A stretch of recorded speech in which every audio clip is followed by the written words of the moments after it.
Hey guys, tonight we're stepping into Tudor England, a world of muddy streets, questionable hygiene, and enough social climbing to make a modern corporate office look relaxed. So before you get comfortable, take a moment, like the video and subscribe, but only if you genuinely enjoy what I do here. And let me know in the comments where you're tuning in from and what time it is for you. It's always fascinating to see who's joining us from around the world. Now, dim the lights, maybe turn on a fan for that soft background hum, and let's ease into tonight's journey together. If you were fortunate enough to become a royal falconer in Tudor England, you had discovered one of the closest things the 16th century offered to a dream job. While most of the population spent their days ploughing fields, carrying heavy objects from one location to another, and then carrying them back again for reasons that no longer seem entirely clear, you were employed to look after some very expensive birds. And not just any birds. These were falcons. In Tudor society, falcons were status symbols with feathers. Owning a magnificent hunting bird told everyone that you were wealthy, important, and had enough free time to spend entire afternoons watching wildlife get chased through the countryside. Naturally, the richer the owner, the more impressive the falcon. Kings and great nobles imported rare birds from distant lands. Some came from Iceland, others from Scandinavia, and many cost sums that would have allowed an ordinary peasant family to eat comfortably for years. Imagine explaining to a farmer that a single bird was worth more than his house. Actually, don't imagine it. The farmer already knew. He was probably paying taxes to support the bird. As royal falconer, your responsibility was to keep these feathered aristocrats healthy and ready for hunting. You inspected their wings, monitored their diet, maintained their equipment, and trained them to obey commands, or at least attempted to. Falcons, unfortunately, had not read the employment contract. Unlike horses or dogs, they possessed a remarkable confidence that they could survive perfectly well without human assistance. Every day involved convincing an apex predator that cooperation was somehow in its best interest. Sometimes the bird agreed. Sometimes the bird disappeared into the horizon and left you explaining the situation to a nobleman who had just spent a fortune importing it. That conversation was rarely enjoyable. Still, compared to most Tudor occupations, the advantages were extraordinary. You worked outdoors rather than inside a smoky workshop. You spent your days in royal forests instead of muddy fields. You enjoyed respectable wages. And perhaps most importantly, your work brought you into direct contact with the highest levels of society. During royal hunts, kings, queens, ambassadors, noblemen and courtiers gathered together. While most Englishmen would never come within shouting distance of the monarch, you might spend hours beside him discussing the condition of a bird. This may sound absurd. That's because it was. Entire political careers rose and fell around access to the king, while you could gain that access simply because a falcon needed feeding. The position also carried prestige. Falconry was considered an elite art requiring patience, expertise, and years of experience. A skilled falconer was respected throughout noble society. Of course, there were occasional drawbacks. The weather was often miserable, the birds had sharp talons, and if a valuable falcon escaped, you suddenly became the most unpopular person within several counties. Yet when compared to the average Tudor worker, your life looked remarkably comfortable. The average labourer spent 12 hours breaking his back to earn enough money for bread. You spent the day walking through royal hunting grounds with magnificent birds perched on your arm, while noblemen praised your expertise. In a century filled with plague, poverty, religious turmoil, and alarming rates of accidental death, being a royal falconer was one of the few careers where your biggest workplace problem might be a bird deciding it had better places to be. Frankly, many modern jobs sound less appealing.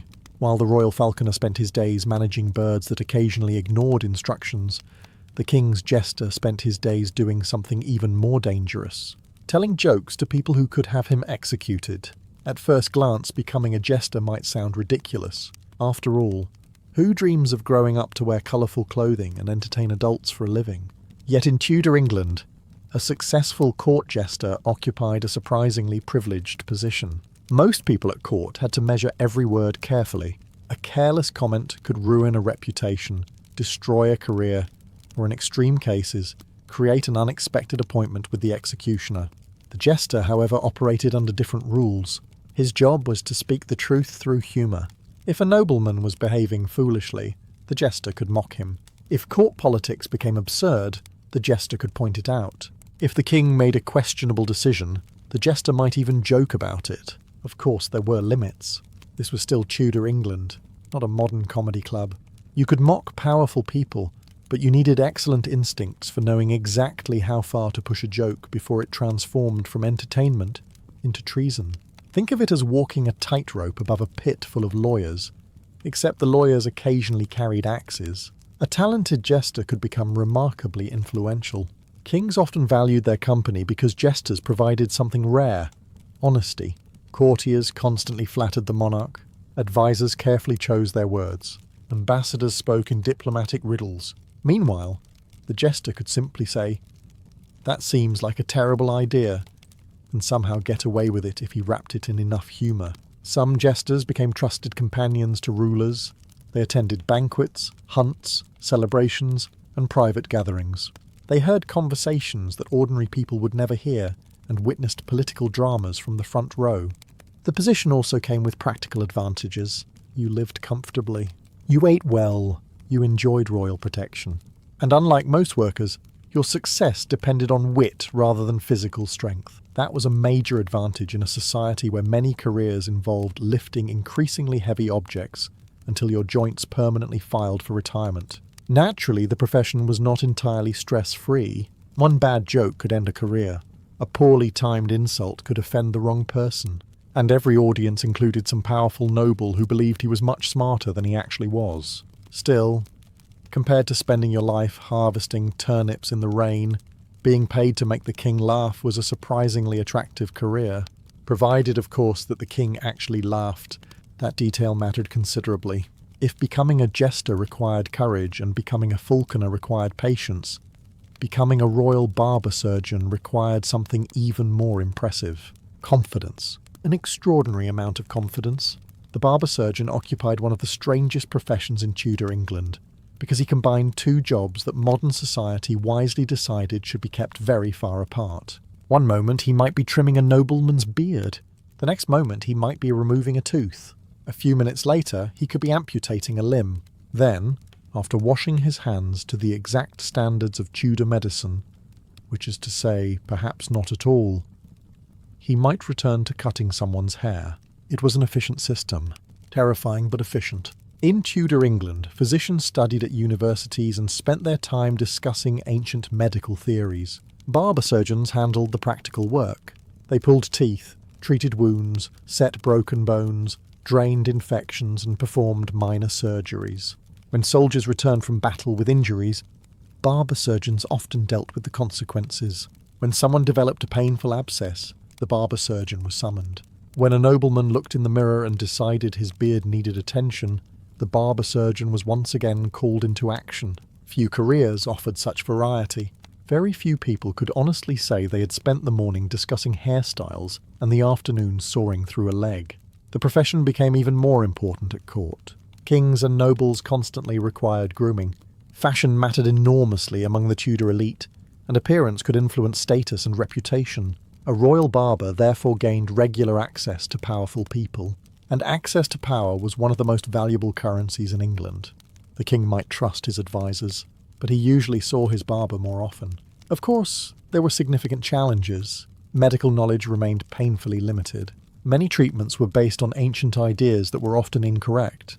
Bloodletting remained popular despite its remarkable inability to solve most problems. If a patient survived, your reputation improved.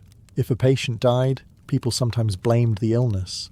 This was one of the few professions where success often depended on convincing everyone that the disease was more incompetent than you were.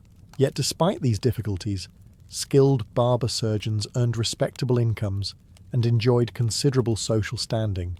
Their services were always needed. Their skills were difficult to replace, and unlike the average labourer, they worked with specialised knowledge rather than raw muscle. In many ways, the barber surgeon represented one of Tudor England's best career opportunities. After all, most workers merely suffered workplace injuries. The barber surgeon got paid to look at them. Admittedly, he occasionally caused a few as well, but that was considered a separate matter entirely. If you wanted one of the most exciting jobs in Tudor England, without risking being eaten by a lion, kicked by a horse, or accidentally amputated by a barber surgeon, becoming a master printer was an excellent choice. You were essentially working at the centre of England's information revolution. Of course, nobody called it an information revolution. Most people were too busy trying to survive the winter. But it was happening nonetheless. For centuries, books had been copied by hand. Producing a single manuscript required enormous amounts of time, skill, and patience. Monks spent countless hours hunched over desks, carefully copying texts one page at a time. Then printing arrived and ruined that business model forever. Suddenly, books, pamphlets, religious texts, official proclamations, and political arguments could be reproduced far more quickly than ever before. And if there was one thing Tudor England never lacked, it was people arguing about religion. The timing could not have been better. The reigns of Henry VIII, Edward VI, Mary I, and Elizabeth I brought enormous religious and political changes. Every new policy required announcements. Every faction wanted its ideas distributed.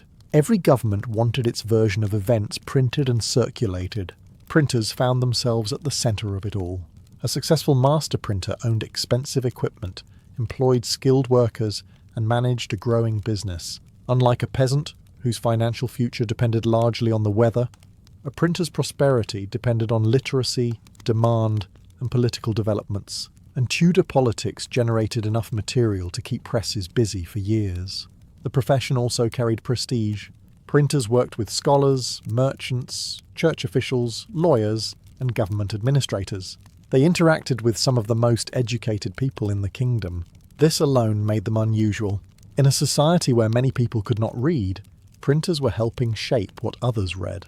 That gave them influence. It also occasionally gave them headaches, because printing the wrong thing could be dangerous. Very dangerous. A religious book approved under one monarch might become illegal under the next. A pamphlet praised one year might get you arrested the following year. The presses themselves remained the same. Only the list of forbidden opinions changed. And in Tudor England, that list had a tendency to change with alarming frequency. Still, compared to most occupations, the rewards were remarkable. You worked indoors. You managed a respected business. You participated in the spread of knowledge, and you avoided spending your days chasing livestock through muddy fields. In an age when information was becoming one of the kingdom's most valuable resources, the master printer was perfectly positioned. As long as he remembered one important rule, always make sure the king agrees with what you're printing, or at least make sure it's the current king. Most people in Tudor England would go their entire lives without seeing anything more exotic than a deer, a fox, or an unusually aggressive goose. The keeper of the royal menagerie, however, might start his morning feeding a lion, which immediately made his job more interesting than most. For centuries, English monarchs collected exotic animals as symbols of power and prestige. These creatures were housed in royal menageries, the most famous being located at the Tower of London. Kings received unusual animals as diplomatic gifts from foreign rulers eager to impress the English crown. A king could receive gold, jewels, or fine fabrics, but nothing demonstrated international friendship quite like sending someone a large carnivore. As a result, the royal collection eventually included lions, leopards, monkeys, eagles, bears, and various other creatures that had absolutely no business being in England's climate. Someone needed to care for them. That someone was the keeper of the menagerie. The position was far more complicated than simply throwing food into cages. Exotic animals required specialized care, secure enclosures, and constant supervision. Many of these creatures came from regions thousands of miles away. Nobody possessed detailed manuals explaining how to care for them. The keeper often learned through experience. Sometimes successful experience, sometimes less successful experience. The lion was particularly important. Lions symbolized royal authority and appeared on England's coat of arms. Visitors expected to see impressive beasts when they visited royal collections. This created pressure. A lion that appeared majestic enhanced the king's reputation. A lion that appeared miserable reflected poorly on everyone involved. No one wanted to explain to the monarch why his symbol of royal power looked disappointed. The job also carried significant prestige. Foreign ambassadors, noble visitors, and important guests frequently toured the royal menagerie. The keeper acted as both caretaker and guide, explaining the animals and demonstrating his expertise. Unlike ordinary workers, he spent his days dealing with creatures that most people only heard about in stories. Of course, there were risks. A farmer might get kicked by a cow. A menagerie keeper might get mauled by a leopard. The potential consequences were somewhat different. Yet compared to the average Tudor occupation, the position remained remarkably attractive. It offered stable employment, royal patronage, unusual responsibilities, and endless stories. After all, very few people could sit in a tavern at the end of the day and casually mention that they had spent the morning arguing with a monkey and the afternoon feeding a lion. In Tudor England, that was considered a productive day at work. And honestly, it sounds far more entertaining than harvesting turnips. The title alone sounds impressive. Merchant adventurer. It sounds less like a profession and more like someone who accidentally wandered into a fantasy novel. You might imagine sword fights, hidden treasure, and daring escapes from pirates. The reality was slightly less glamorous. Most of the time, a merchant adventurer was a businessman. A very wealthy businessman, and in Tudor England, that could be far more rewarding than being a knight. Merchant adventurers formed one of England's most powerful trading organisations. Their members exported English cloth across Europe and returned with profits large enough to make noble families nervous. While peasants worried about whether the harvest would survive the season, successful merchants worried about things like exchange rates, shipping schedules, and which city would generate the highest profits. One of these problems was considerably more pleasant than the others. The career offered opportunities that were almost impossible to find elsewhere. Travel, wealth, influence, and perhaps most importantly, a realistic chance of improving your social status. In Tudor society, most people remained in the class they were born into. A farmer's son usually became a farmer. A blacksmith's son usually became a blacksmith. A successful merchant, however, could become something entirely different. Many wealthy trading families eventually purchased estates, gained influence, and mingled with the gentry. Money opened doors, and merchant adventurers earned plenty of it. Of course, there were dangers. Travelling across Europe was not exactly a relaxing holiday. Roads were poor. Bandits existed. Ships could sink. Wars could suddenly interrupt trade routes. And there was always the possibility that months of expensive cargo would disappear beneath the sea because a storm decided it had other plans. Insurance was still developing. Prayer remained a popular backup strategy. Yet despite these risks, the rewards were extraordinary. Successful merchants lived in large homes, wore expensive clothing, employed servants, and enjoyed diets that looked dramatically different from those of ordinary workers. While a labourer might celebrate receiving an extra piece of bread, a prosperous merchant could be negotiating international contracts over a lavish dinner. The profession also offered something unusual for Tudor England: excitement. Many people spent their entire lives within a few miles of where they were born. Merchant adventurers visited foreign ports, met people from different cultures, and saw parts of Europe that most Englishmen could scarcely imagine. Not every voyage produced riches, not every investment succeeded, but for ambitious individuals willing to accept risk, few careers offered greater rewards. In a kingdom filled with hard labour and limited opportunities, merchant adventurers discovered an astonishing secret. Sometimes the best way to get rich was simply to sell cloth to people who lived somewhere else. History can be surprisingly complicated. Sometimes it can also be surprisingly simple. If you asked a Tudor peasant to describe the ideal career, professional musician probably would not have been the first answer, mostly because the peasant was busy trying to survive. But for talented performers, becoming a court musician was one of the most comfortable and prestigious jobs in England. Unlike farmers, they did not spend their days battling weather. Unlike soldiers, they were rarely stabbed. Unlike sailors, they generally remained on land, which immediately improved their odds of survival. Their job was simple: play music, play it well, and most importantly, play it when important people wanted to hear it. The Tudor court loved music. Henry VIII was particularly enthusiastic. He played several instruments, composed music, and spent lavishly on entertainment. If there was a banquet, a celebration, a wedding, a diplomatic visit, or simply an evening where nobody was being accused of treason, music was expected. Lots of music. Court musicians performed on lutes, viols, recorders, shawms, organs, trumpets, and dozens of other instruments that sound either elegant or vaguely dangerous. A talented musician could quickly become valuable, very valuable.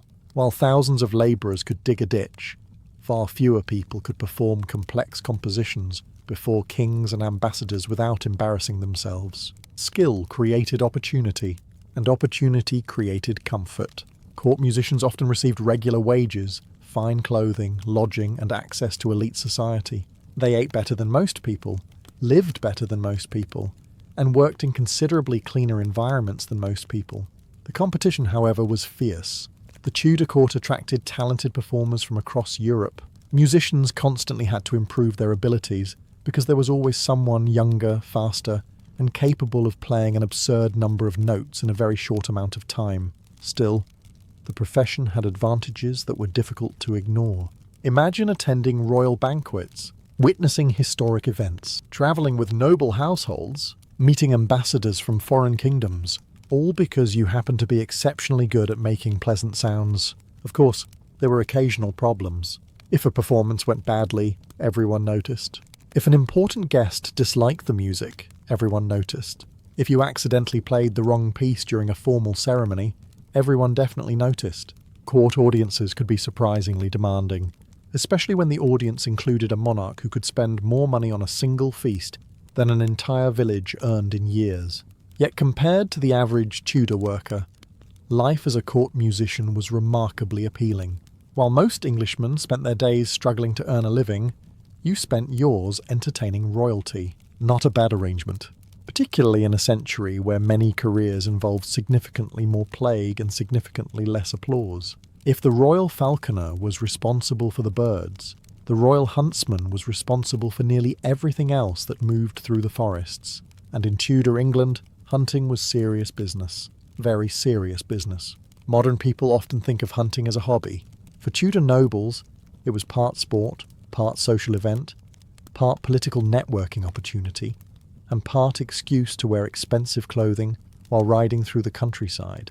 The king hunted, the queen hunted, the nobility hunted, foreign ambassadors hunted. If someone possessed status, there was a good chance they were spending at least part of the year chasing animals through royal forests. Naturally, none of this happened by itself. That was where the huntsman came in. A royal huntsman managed every aspect of the hunt. He tracked game, maintained hunting grounds, organised hunting parties, supervised hunting dogs, and ensured everything ran smoothly when important guests arrived.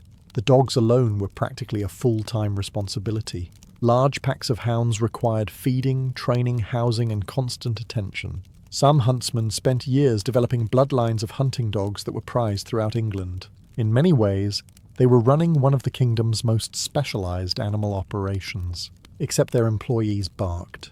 The position carried considerable prestige. Unlike ordinary workers who rarely saw a nobleman, the royal huntsman spent much of his time around the highest-ranking individuals in the kingdom. When Henry VIII rode into the forest for a hunt, the huntsman was there. When foreign dignitaries visited and participated in hunting parties, the huntsman was there.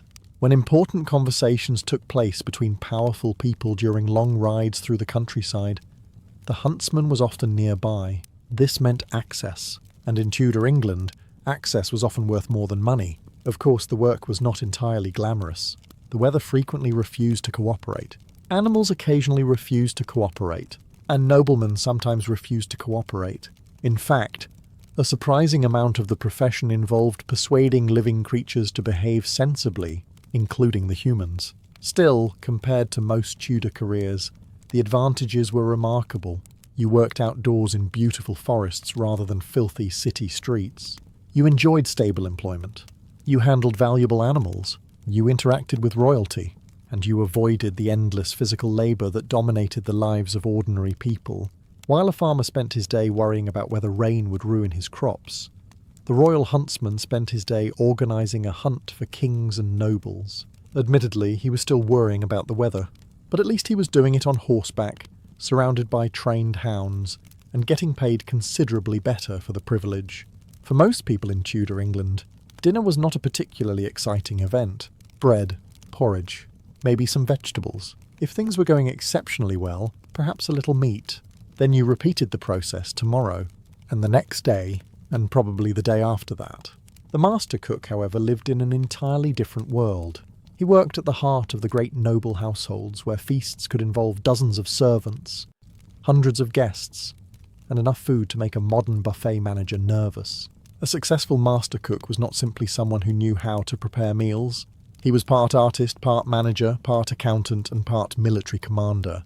Large kitchens operated like small armies. Servants prepared ingredients. Bakers produced bread. Butchers processed meat. Scullions cleaned equipment. Messengers rushed between storage rooms and kitchens carrying instructions. The master cook directed all of it. One mistake could create chaos. Imagine preparing a banquet for 200 guests without electricity, refrigeration, running water, or modern ovens. Now imagine the host is one of the most powerful nobles in England. Suddenly the pressure becomes easier to understand, yet the rewards were enormous. Great households competed fiercely through hospitality. A magnificent feast demonstrated wealth and prestige. Visitors judged noble families by the quality of their tables. If guests left impressed, the cook received praise. If guests left hungry, the cook received something considerably less pleasant. A talented cook therefore became extremely valuable. Some earned excellent wages. Others enjoyed private accommodations, respected status, and access to foods that ordinary people could barely imagine. While peasants might spend months without tasting fresh meat, the master cook handled venison, swan, pheasant, beef, lamb, imported spices, fine wines, and exotic ingredients from across Europe. The kitchen was one of the few places in Tudor England where someone could accidentally eat better than a knight. The profession also offered remarkable job security. No matter how unstable politics became, people continued eating. Kings argued, Parliament argued, religious leaders argued. Everyone still wanted dinner. Of course, the work itself was exhausting. Banquets could require days of preparation. Feast days created enormous pressure, and noble guests possessed a unique talent for arriving hungry. Still, compared with most Tudor occupations, being a master cook was a surprisingly attractive career. You worked indoors. You earned respect. You enjoyed access to the finest foods in the kingdom. And unlike the average labourer, your greatest workplace danger was not starvation. It was resisting the temptation to sample the king's dessert before it reached the table. If you wanted one of the most unusual careers in Tudor England, becoming a court painter was a remarkably good choice. After all, most people spent their lives trying not to be noticed. A court painter spent his life making sure everyone would be remembered, or at least remembered in a much more flattering way than reality deserved. Because long before photography existed, portraits served an important purpose. They showed power, they displayed wealth, they shaped reputations, and occasionally they concealed an alarming amount of truth. When a nobleman commissioned a portrait, he was not usually asking for complete honesty. He wanted to look powerful, confident, distinguished, preferably younger, if possible much younger. The court painter's job was to make all of this happen without technically lying, a difficult balancing act, particularly when the subject resembled an exhausted potato wearing expensive clothing. The Tudors took portraits very seriously. Kings and queens used them as political tools. Potential marriage alliances often depended on portraits. Foreign rulers judged one another through painted images long before they met in person. This gave painters enormous influence. A skilled artist could help shape how an entire kingdom viewed a ruler. A poor artist could accidentally create a diplomatic incident. Imagine painting a future queen in a way that made her appear 20 years older. The consequences would be memorable, and probably not in a good way. The most successful painters enjoyed lives that many people envied. They received royal patronage. They worked indoors. They interacted with nobles, ambassadors, and members of the royal family. And unlike most Tudor workers, they spent their days holding brushes rather than lifting sacks of grain. Their workshops became gathering places for wealthy clients, seeking portraits of themselves, their spouses, their children, and occasionally their favourite possessions. Some nobles seemed almost as proud of their jewellery as their families. The profession also offered something rare, creative freedom, not complete freedom, of course. If Henry VIII wanted to appear powerful, you painted power. If a noble woman wanted to appear elegant, you painted elegance. Nobody ever paid for a portrait that accurately captured their worst qualities. That market remained surprisingly underdeveloped. Still, compared to many Tudor careers, court painting offered an excellent combination of comfort, prestige, and financial reward. You avoided the mud. You avoided the plague-ridden streets whenever possible. You avoided chasing livestock across fields, and instead spent your days creating images that might survive for centuries.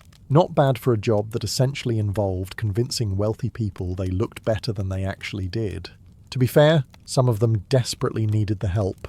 If you were intelligent, well-spoken, and possessed the unusual ability to remember an absurd number of noble family connections, becoming a herald was one of the most fascinating careers in Tudor England. It was also one of the few jobs where knowing who someone's great-grandfather married could actually advance your career. For most people, family history was fairly simple. Your father was a farmer. His father was a farmer, and unless something went terribly wrong, you would probably become a farmer too. The nobility, however, approached family history differently. Every marriage, title, inheritance, coat of arms, and distant cousin mattered a great deal. Entire fortunes could depend on proving who was related to whom. Entire lawsuits could revolve around which nobleman had the stronger claim to a title. And occasionally, entire wars had begun over arguments that a herald would find professionally interesting. This made heralds extremely valuable. They were experts in genealogy, heraldry, noble lineages, ceremonies, and royal protocol. They maintained records, verified family claims, organised state occasions, and advised powerful individuals on matters of rank and status.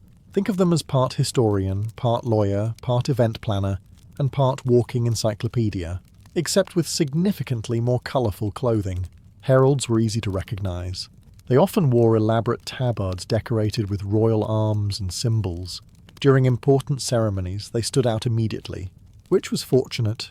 After all, if your job involves announcing kings, noblemen, and ambassadors, it helps if people can identify you before you begin shouting. The profession carried considerable prestige.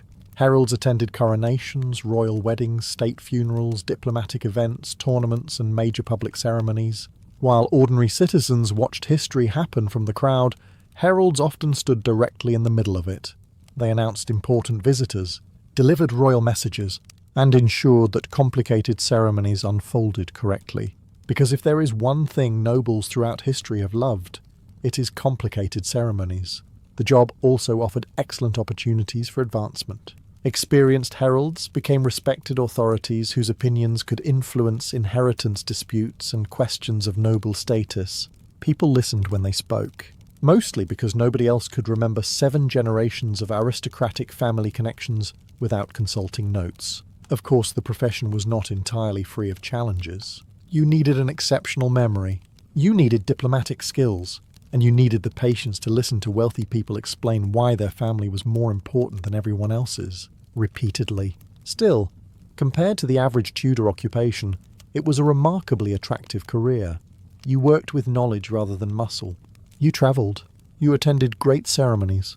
And you got paid to know things. In Tudor England, that was a surprisingly rare and valuable talent, especially when those things involved determining which nobleman's great-uncle had inherited a castle 3 generations ago and why everyone was still arguing about it.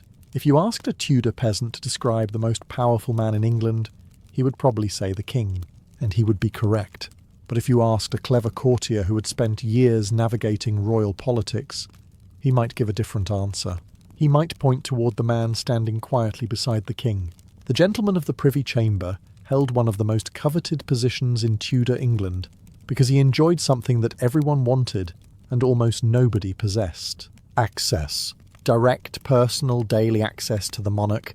In a kingdom where fortunes could be made or destroyed by a single royal decision, that was an extraordinary advantage. The Privy Chamber was the king's private world. It was where he slept, where he dressed, where he relaxed, where he spoke openly with trusted companions, and where important discussions often occurred away from the formal ceremonies of court. The gentlemen who served there became far more than servants. Many became confidants, advisors, friends, and political allies. Unlike ambassadors who waited weeks for an audience or noblemen who competed desperately for attention, a gentleman of the Privy Chamber might see the king several times a day. Imagine having easier access to Henry VIII than many of England's most powerful nobles. That alone made the position enormously influential. The duties themselves were often surprisingly ordinary. You helped manage the king's private apartments. You assisted with daily routines. You organised personal matters. You ensured that the monarch's private household functioned smoothly. None of these tasks sound particularly glamorous, yet because they occurred within the king's inner circle, they carried tremendous significance. Court politics often revolved around proximity. Who could speak with the king? Who could influence his opinions? Who could present information before anyone else? Gentlemen of the Privy Chamber enjoyed advantages in all three areas. Many accumulated wealth, lands, offices, and political influence simply because they were trusted members of the king's private household. Some became among the most powerful figures in England. Not bad for a job that occasionally involved helping someone get dressed. Of course, there were risks. This was Tudor politics, a place where today's favourite could become tomorrow's prisoner with alarming speed. If the king fell out with you, the consequences could be severe. If your political allies lost influence, you might lose influence as well. And if you found yourself associated with the wrong faction at court, your career could disappear overnight, possibly along with your head. Still, compared to most occupations, the rewards were remarkable. You lived comfortably. You enjoyed prestige. You gained influence. And you operated at the very centre of English power. In Tudor England, few jobs offered greater opportunities. After all, when the most powerful man in the kingdom considers you part of his inner circle, doors tend to open. Sometimes entire castles open. Sometimes entire careers. And occasionally entire kingdoms seem to move in your direction. If there was one man in Tudor England whose job description essentially read, "Make sure everyone has a good time," it was the Master of Revels. At first glance, it sounds like a completely invented position. The Master of Revels. It sounds less like a government official and more like someone who accidentally became king of a particularly enthusiastic tavern. Yet the position was very real and surprisingly important. The Tudor court loved entertainment. There were banquets, festivals, masques, plays, tournaments, holiday celebrations, diplomatic receptions, and endless opportunities for wealthy people to show off how wealthy they were. Someone had to organise all of it. That someone was the Master of Revels. His responsibilities included arranging court entertainments, hiring performers, managing costumes, overseeing stage productions, and ensuring that major celebrations unfolded smoothly. Imagine organising the largest parties in England. Now imagine doing it for people who could spend more money on a single evening's entertainment than an entire village might see in years. The pressure was considerable. The rewards were even better. The Master of Revels worked directly with royalty. He interacted with playwrights, actors, musicians, artists, craftsmen, and nobles. He stood at the centre of England's growing entertainment industry, long before anyone knew what an entertainment industry was. As theatre became increasingly popular during the reign of Elizabeth I, the office gained even more importance. Eventually, the Master of Revels became responsible for approving plays before they could be performed publicly, which effectively made him England's most powerful theatre critic. If he approved your play, audiences could see it. If he did not approve your play, audiences could not see it. Simple. Playwrights quickly learned that making enemies of him was not an excellent career strategy. This gave the office tremendous influence. Writers, actors, and theatre companies all depended on his decisions. In a strange way, he became one of the earliest regulators of popular entertainment, a job that remains unpopular centuries later. Of course, the work was not entirely glamorous. Managing large events is difficult in any century. Managing large events in Tudor England was even harder. Costumes got lost, performers made mistakes, weather disrupted plans, nobles developed unrealistic expectations, and somebody was always asking for something impossible at the last minute. Some traditions never change. Still, compared to most Tudor occupations, the Master of Revels had a remarkably enjoyable career. He attended grand celebrations, worked with creative people, enjoyed royal patronage, and spent his days planning entertainment rather than harvesting cabbages. In an age filled with hard labour, political intrigue, and frequent outbreaks of misery, being paid to organise England's biggest parties was a surprisingly attractive way to earn a living, especially when everyone else had to work while you were technically getting paid to celebrate. If you possessed intelligence, confidence, and absolutely no fear of making predictions that powerful people might later remember, becoming a royal astrologer could be one of the most fascinating careers in Tudor England. Today, If someone told a government leader that the position of Mars suggested caution regarding foreign policy, they would probably be ignored. In Tudor England, they might receive a royal pension. Astrology was taken remarkably seriously. Kings, queens, nobles and wealthy merchants often consulted astrologers before making important decisions. They wanted advice about marriages, voyages, investments, illnesses, political events, and occasionally whether a particular day was suitable for doing almost anything. The stars apparently had opinions on everything. A royal astrologer occupied a unique position at court. He was expected to study planetary movements, create elaborate charts, calculate favourable dates, and provide guidance to important clients. Some astrologers also practiced mathematics, astronomy, medicine, and natural philosophy. In fact, many were among the most educated individuals in England. The most famous example was John Dee, who served as an advisor to Elizabeth I. Dee was a mathematician, scholar, navigator, and astrologer whose library was one of the largest in the kingdom. To ordinary people, he probably looked like a wizard. To be fair, he occasionally looked like a wizard to other scholars as well. The position offered remarkable advantages. Royal patrons paid generously. Nobles sought your advice. Important figures visited your chambers. And unlike many professions, your tools consisted primarily of books, charts, and calculations, rather than heavy objects designed to injure your back. You also enjoyed something many people desperately wanted: mystery. A blacksmith might impress people with his craftsmanship. An astrologer impressed people by appearing to possess secret knowledge about the universe. Humans have always found that difficult to resist. Of course, the profession came with risks. Predictions could be wrong, very wrong. A voyage expected to succeed might fail. A marriage predicted to prosper might become a disaster. A political forecast could age badly with remarkable speed. Fortunately, astrologers developed a skill that remains common among experts today: the ability to explain why events had unfolded differently than expected. Still, compared with most Tudor occupations, the role remained highly desirable. You worked indoors. You enjoyed prestige. You interacted with powerful people. And your daily routine involved studying the heavens rather than shoveling manure. In a society where many careers depended entirely on physical labour, the royal astrologer earned his living through intellect, reputation, and a convincing understanding of stars that nobody else could properly verify. Not a bad arrangement, especially when your office was considerably warmer than a field in January. If you wanted a comfortable, respected position at court that involved very little risk of being chased by angry animals, or accidentally losing a finger to medieval medical procedures, becoming the keeper of the king's wine cellar was an excellent choice. After all, somebody had to manage the royal wine supply. And the Tudors took their wine very seriously.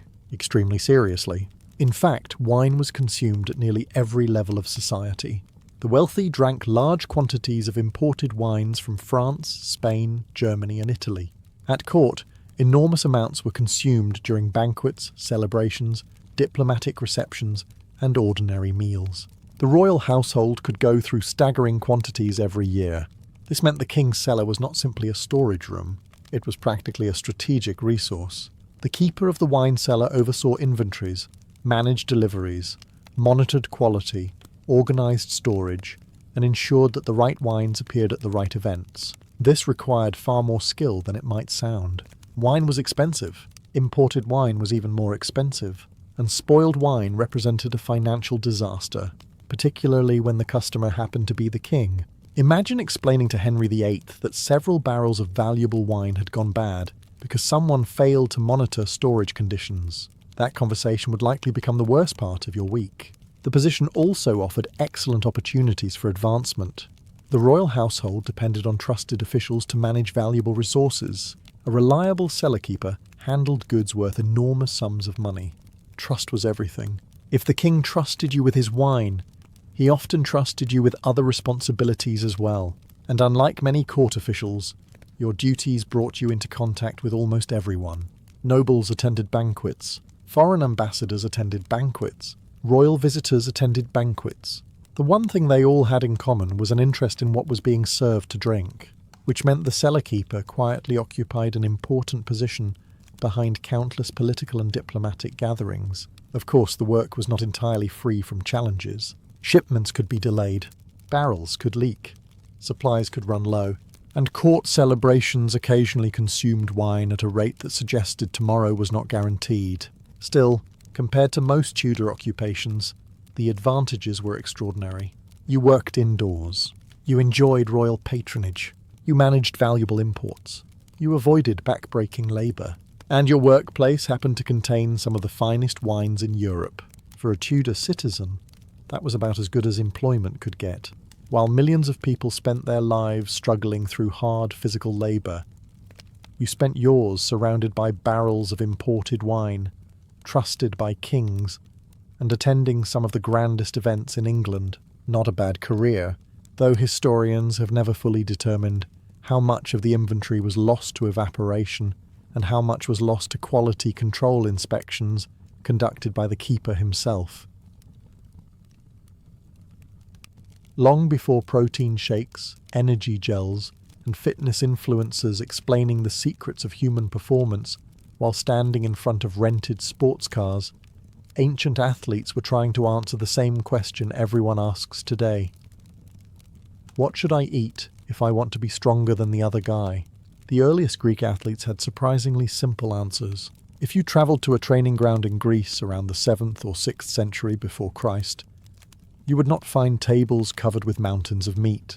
Instead, many athletes lived on foods that would look more appropriate for a hard-working farmer than a future Olympic champion. Their meals often consisted of barley bread, cheese, figs, olives, and wine diluted with water. Barley was especially important. It was cheap, widely available, and packed with energy.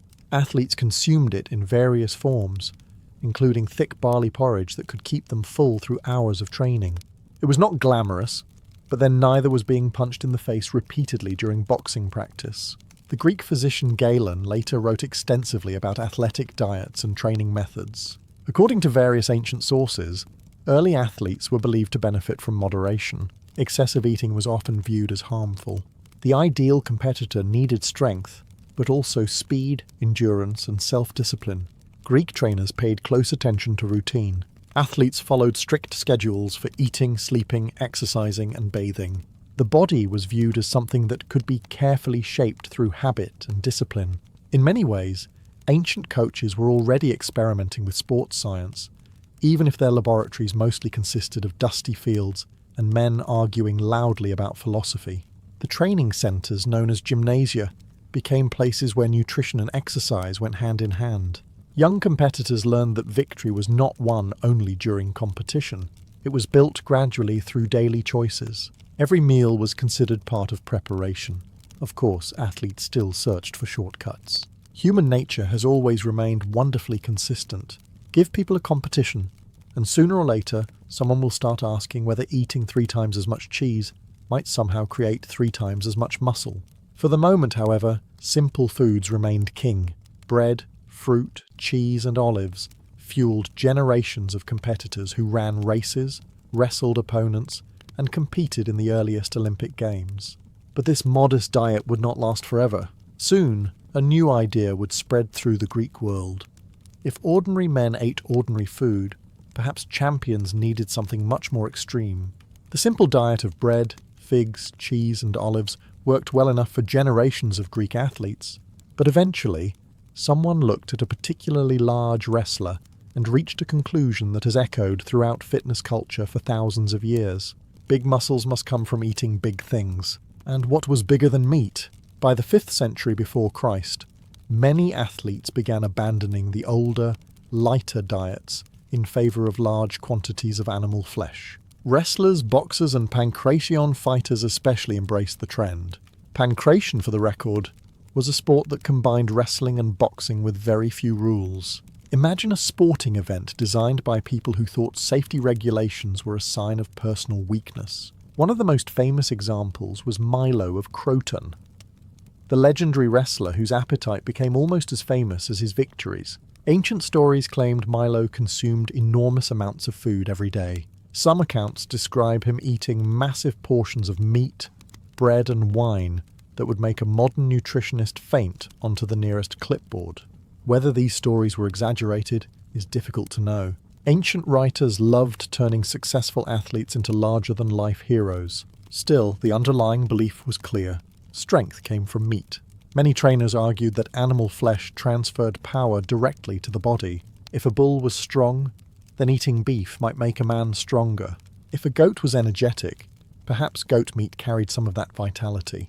The scientific method had not quite arrived yet, so theories often sounded suspiciously like things people invented during lunch. Athletes preparing for major competitions consumed increasingly heavy diets. Some focused almost entirely on meat, others combined it with large amounts of bread and wine to sustain long training sessions. Not everyone approved. Certain physicians warned that excessive meat consumption could create digestive problems and sluggishness. A wrestler might develop impressive muscles, but if he spent half the afternoon regretting his lunch, his competitive advantages became somewhat limited. This disagreement created one of history's earliest debates about sports nutrition. Should athletes prioritize strength or balance? Should they eat heavily to build muscle, or moderately to maintain endurance? Sound familiar? More than 2,000 years later, people still argue about exactly the same thing. Only now the debate takes place on podcasts instead of in Greek gymnasia. As meat became increasingly associated with athletic success, competitors continued searching for even more powerful ways to improve performance. Soon, some would turn to remedies that seem strange even by ancient standards, including drinks made from ash, which, surprisingly, was considered a serious nutritional strategy rather than evidence of a kitchen accident. As meat became the fashionable fuel of champions, athletes continued searching for anything that might provide an extra advantage. Winning at Olympia could bring fame, wealth, statues, and enough bragging rights to last several generations. Naturally, competitors became willing to try almost anything. This is where sports nutrition starts becoming wonderfully strange. Among the remedies mentioned by ancient writers were drinks containing ash. Yes, actual ash. The same substance left behind after burning wood. At some point, someone looked into a fireplace and thought, perhaps this belongs inside my body. According to ancient sources, certain athletes consumed mixtures containing ash, herbs, wine, and various minerals. These concoctions were believed to strengthen the body, improve recovery, and replace substances lost during intense exercise. To be fair, ancient athletes did not fully understand what minerals were or how the human body used them. They simply noticed that certain remedies seemed helpful and built theories around those observations. Sometimes they were completely wrong. Occasionally they stumbled onto something surprisingly useful. Wood ash contains small amounts of minerals such as calcium and potassium. Ancient people did not know the chemical details, but they understood that ash could have medicinal applications. It was used in everything from wound treatment to digestive remedies. Athletes took these ideas and adapted them to training. The exact recipes varied from region to region. Some mixtures combined ash with wine. Others included crushed herbs or plant extracts. A trainer might swear by one formula, while another insisted his rival's recipe was complete nonsense. Fitness experts arguing over supplements is apparently one of humanity's oldest traditions. The challenge was separating genuine benefits from superstition. Ancient medicine was based on theories about balancing bodily humours. If an athlete felt weak, tired, or sore after training, physicians often prescribed remedies designed to restore harmony within the body. Ash-based drinks sometimes found their way into these treatments. Recovery itself was becoming a major concern. Competitors trained harder than ever before, especially in combat sports. Wrestlers could spend hours grappling under the Mediterranean sun. Boxers absorbed repeated blows to the head. Pancration fighters experienced a level of physical punishment that would make modern insurance companies immediately leave the conversation. The question was no longer simply how to become stronger. The question was how to recover fast enough to train again tomorrow. Ash drinks represented one attempt to solve that problem. Whether they truly worked remains debatable. What is certain is that athletes were already experimenting with performance enhancement centuries before modern science appeared. And while drinking ash may sound odd today, some of the recovery foods they trusted next were far more appetizing. At least most of them were. Some Roman athletes still managed to surprise people with their dietary choices. Drinking ash might have sounded impressive in theory, but when it came to recovery, ancient athletes often preferred something far more practical. Food, after all. A wrestler who had spent hours being thrown into the dirt needed more than philosophical discussions about bodily humours. He needed dinner. Recovery was a serious concern throughout the ancient world. Greek and Roman athletes trained relentlessly, especially those competing in combat sports. Bruises, muscle soreness, joint pain, and exhaustion were considered normal parts of life. The challenge was finding ways to repair the body quickly enough to continue training. Many athletes turned to foods rich in fats and proteins. Cheese remained a favourite, particularly among Greek competitors. It was portable, calorie-dense, and widely available. Some physicians believed it helped rebuild strength after strenuous exercise. Milk also played a role in recovery diets. Fresh milk was often consumed after training sessions, especially in rural areas where livestock were common. Ancient doctors sometimes prescribed dairy products to athletes recovering from injuries or illness. Then there were eggs. While not as heavily emphasized as in modern fitness culture, eggs were appreciated as a nutritious food source. They were relatively easy to obtain and packed with energy. An athlete could eat several eggs after training and feel considerably better than someone surviving on barley alone. Roman athletes expanded these ideas even further. By the imperial period, successful competitors often had access to specialized diets, supervised by trainers, physicians, and wealthy sponsors. Some athletes consumed large quantities of meat, cheese, eggs, and fish, specifically for recovery purposes. Fish was particularly valued in coastal regions. It provided protein while being easier to digest than some heavier meats. Ancient medical writers frequently praised fish as a healthy option for maintaining physical condition. Of course, recovery meals were not always based on sound science. Some physicians recommended specific foods according to a person's temperament. Others believed certain foods could transfer qualities directly to the body. Strong animals supposedly created strong athletes. Fast animals might contribute speed. By this logic, eating a particularly energetic rooster may have seemed like an excellent training strategy. The evidence supporting such theories was, unsurprisingly, somewhat limited. Still, many recovery foods were genuinely beneficial. Cheese, milk, fish, eggs, and meat all provided nutrients that helped support muscle repair and energy restoration. Without understanding proteins, amino acids, or metabolism, ancient athletes had stumbled onto several effective recovery practices simply through experience. But food was only part of the equation. Roman trainers soon became obsessed with another ingredient they believed was essential for strength, endurance, and recovery: wine. And unlike modern sports drinks, Roman athletes often consumed quite a lot of it. If a modern coach handed athletes unlimited wine as part of their performance program, there would probably be several meetings, multiple investigations, and at least one very confused nutrition department. In the ancient world, however, wine was considered a perfectly reasonable component of an athlete's diet. The important detail is that Greeks and Romans rarely drank it straight. Undiluted wine was generally viewed as excessive, uncivilized, or simply foolish. Instead, wine was usually mixed with water, often in ratios that varied depending on the occasion. The result was a beverage that provided hydration, calories, and a small amount of alcohol without immediately turning a training session into a public disaster. Athletes consumed diluted wine throughout Greece and Rome. It accompanied meals, aided digestion, and was frequently recommended by physicians. Some doctors believed wine could stimulate circulation, improve appetite, and help the body recover after physical exertion. Others prescribed specific wines for specific conditions. A tired athlete might receive one variety, an injured athlete another. Some physicians wrote lengthy discussions about which wines were warming, cooling, drying, or moistening. Reading ancient medical texts sometimes feels less like studying nutrition, and more like listening to someone describe weather patterns inside the human body. Nevertheless, wine served practical purposes. Unlike many water sources, which could be contaminated, wine mixtures were often safer to consume. They also provided energy through natural sugars. During periods of intense training, those extra calories were valuable. Roman gladiators were particularly familiar with this reality. Although not athletes in the Olympic sense, gladiators trained under rigorous physical conditions.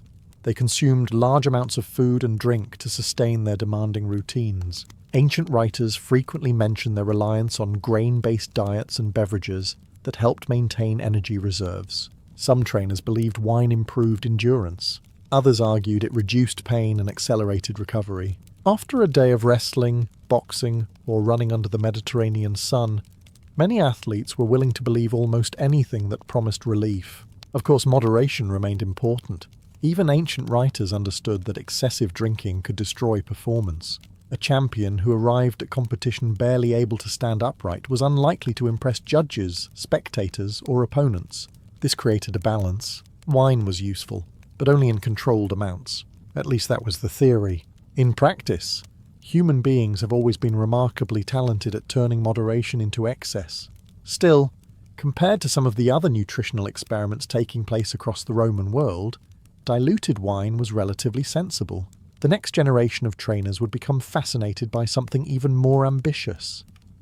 The idea that specific foods could literally build certain types of strength, transforming ordinary men into living symbols of power.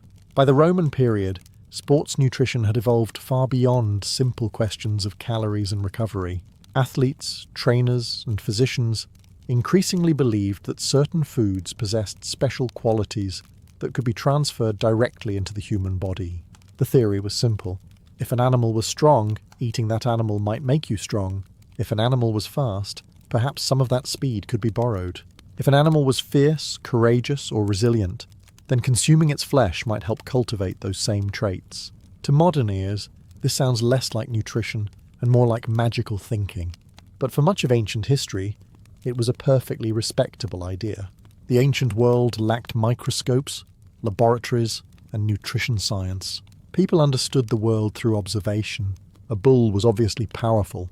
A deer was obviously swift. Therefore, it seemed reasonable to assume their physical qualities came from something inside them. And if that something could be eaten, why not take advantage of it? Athletes often favoured beef because cattle symbolised raw strength. Wrestlers and fighters especially valued it. A man preparing to throw opponents around an arena naturally found comfort in the idea that he was fueling himself with the muscle of one of the strongest animals available. Goat meat also enjoyed a strong reputation. Goats were known for their endurance, agility, and ability to navigate difficult terrain. Trainers sometimes viewed them as models of toughness. Even birds found their way into these theories. Roosters, famous for aggression and relentless energy, were occasionally associated with fighting spirit. It was easy to imagine a boxer convincing himself that eating a particularly combative rooster would somehow improve tomorrow's match. Whether the rooster agreed with this arrangement remains unrecorded. Roman physicians often blended these beliefs with medical theory. Certain meats were considered warming, while others were thought to cool the body. Some promoted strength. Others supposedly increased endurance or accelerated healing. Athletes carefully selected foods according to their training goals. At least they tried to. The reality was often far less scientific. Sometimes a champion succeeded after eating a particular food, and suddenly everyone wanted the same meal. Correlation became causation with remarkable speed. Human beings have always been vulnerable to this kind of thinking. Even today, if a famous athlete claims success came from eating a specific food every morning, thousands of people immediately start shopping for it. Ancient athletes were no different. Yet despite all the myths and assumptions, some competitors were becoming surprisingly sophisticated in their understanding of diet. They were beginning to recognize that food affected body composition itself, and nowhere was that idea more visible than among Rome's most famous professional fighters, the gladiators. When most people imagine Roman gladiators, they picture towering warriors devouring endless mountains of meat before charging into the arena. The reality was far stranger. Many gladiators ate a diet that was overwhelmingly based on plants. In fact, ancient writers sometimes referred to gladiators as hordearii, meaning barley men. It was not exactly the intimidating nickname one might expect from professional fighters. Imagine introducing the heavyweight champion of the world as the oatmeal guy. Yet there was a reason for it. Gladiators consumed enormous amounts of barley, beans, lentils, and other grains. Their meals were designed not just to build strength, but also to create a specific body type. Unlike modern athletes chasing visible abdominal muscles, gladiators often benefited from carrying an extra layer of body fat. That fat acted as a form of protection. A superficial cut from a blade would be less likely to reach vital organs if there was a cushion of tissue beneath the skin. Arena doctors could treat dramatic-looking wounds that entertained spectators while allowing the fighter to survive and compete again. The crowd saw blood. The gladiator saw job security. Modern archaeological studies of gladiator remains have provided fascinating evidence supporting ancient descriptions. Bone analysis suggests many gladiators consumed large quantities of plant-based foods, especially barley and legumes. This does not mean they never ate meat. They certainly did when available. However, meat was often expensive, while grains and beans could feed large training schools far more efficiently. A gladiator school owner had to think like a businessman. Feeding hundreds of fighters steaks every day would have been financially painful. Barley offered a practical solution. It was cheap, filling, and packed with carbohydrates that fueled intense physical training. Beans and lentils supplied additional nutrients and protein. Combined together, they created a surprisingly effective athletic diet. But perhaps the most unusual part came after training. Ancient sources describe gladiators consuming beverages made from plant ash. There it was again. Ash, the same substance that appeared earlier in Greek athletic traditions, had found a place in Roman gladiator schools as well. Historians believe these ash drinks may have provided calcium and other minerals important for bone health and recovery. Without understanding chemistry, trainers had accidentally stumbled upon a crude mineral supplement. Not bad for people who thought the best medical treatment sometimes involved balancing invisible bodily humours. The gladiator diet demonstrates an important lesson. Ancient athletes were often far more practical than we assume, and nowhere was that practicality more obvious than in the recovery methods Roman trainers developed for keeping battered fighters alive, healthy, and ready for the next spectacle. Training was only half the battle in the ancient world. The other half was waking up the next morning and discovering that your shoulders, knees, ribs, and back still functioned. For Roman athletes and gladiators, recovery was not a luxury. It was survival. A fighter who could recover quickly could train more often. A fighter who recovered slowly risked falling behind, losing competitions, or, in the case of gladiators, becoming a very brief historical footnote. Roman trainers therefore developed entire systems dedicated to helping athletes bounce back from punishment. One of the most important tools was massage. Professional trainers and attendants worked sore muscles after training sessions, using oils to reduce stiffness and improve circulation. Athletes were rubbed down so regularly that some spent almost as much time being massaged as they did exercising. This probably sounded much more glamorous than it actually was. Most sessions involved someone aggressively pressing into bruised muscles while assuring the athlete that the pain was beneficial. Then came bathing. Roman bathhouses were not simply places to get clean. They functioned as recovery centres. Athletes moved through warm rooms, hot baths, steam chambers, and cold plunges. The process helped relax muscles, improve mobility, and reduce soreness. Modern athletes spend thousands of dollars trying to replicate similar recovery routines. The Romans simply built enormous public facilities and invited half the city. Of course, food remained central to recovery. After intense exercise, athletes consumed large meals designed to restore energy reserves. Barley, beans, bread, fish, cheese, eggs, and meat all played important roles depending on the athlete's status and financial resources. Physicians often prescribed specific recovery foods based on injuries. A bruised fighter might receive one dietary recommendation. Someone recovering from exhaustion might receive another. Whether these treatments actually worked varied considerably. Ancient medicine often mixed practical observation with pure speculation. A doctor could correctly recommend nutritious food and proper rest, then immediately suggest a remedy involving mysterious bodily vapours that sounded like something invented during a fever dream. Sleep was another critical component. Roman writers repeatedly emphasized the importance of adequate rest. Athletes were encouraged to follow disciplined schedules, avoiding excessive drinking, late-night celebrations, and other distractions. Not every athlete followed this advice, naturally. Human beings have been ignoring good recovery advice for thousands of years with remarkable consistency. Yet despite the occasional mistake, Roman trainers understood something important. Performance was not built solely during training.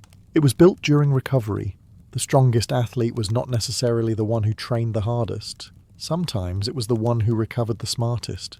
And that realization would eventually lead ancient sports nutrition toward its ultimate goal, creating the perfect formula for strength itself. A goal that fascinated athletes from Greece to Rome, even if they never fully agreed on what that formula actually was. After centuries of experimentation, debate, and more than a few questionable drinks, ancient athletes were still chasing the same goal that drives sports nutrition today. They wanted the perfect formula, the meal that would make them stronger, the drink that would help them recover faster, the secret advantage that would separate champions from everyone else. From the training grounds of Greece to the gladiator schools of Rome, countless athletes searched for answers. Some swore by meat, others trusted barley, some praised cheese and milk, others relied on wine, beans, fish, or mineral-rich ash drinks. Everyone had a theory, and everyone was convinced their theory was correct. Greek wrestlers argued over the benefits of heavy meat consumption. Physicians warned against excess. Gladiator trainers built entire programs around grains and legumes. Medical writers filled scrolls with recommendations that ranged from surprisingly sensible to wonderfully bizarre. What makes all of this fascinating is how familiar it feels. Modern athletes debate high-protein diets, low-carbohydrate diets, fasting protocols, supplements, recovery shakes, electrolyte formulas, and countless other approaches. Social media is filled with experts explaining the one secret everyone else supposedly missed. Ancient athletes would have understood immediately.